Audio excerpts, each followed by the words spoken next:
Integrated Writing Practice Test 3. Now listen to part of a lecture on the topic you just read about. I think everyone here in this classroom has seen certain kinds of abnormal behaviors around them.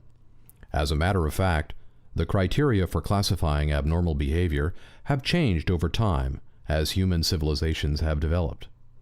100 years ago in the United States, it was considered an abnormal behavior for men to wear an earring or a ponytail. Now both are accepted in U.S. society. Homosexual behavior was once regarded as abnormal and even disgusting in almost every country 50 years ago. But now, people in most countries have widely accepted it. Even same-sex marriage has gained exactly the same legal status as that of opposite-sex marriage in many Western countries. Different cultures have different criteria and standards for the definition of abnormal behavior. In many Asian countries, it is impolite for students to keep eye contact with their teachers when they are being criticized by them. But in Western society, avoiding eye contact with teachers in this situation is considered rude behavior.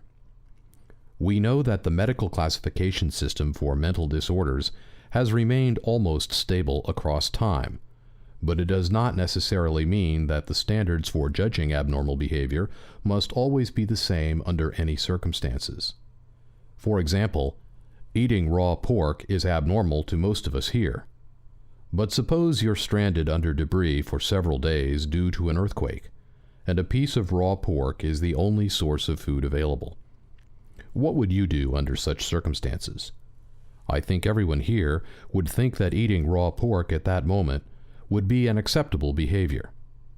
But when you have been rescued and plenty of food is available for you to eat, eating raw pork would be considered abnormal behavior again.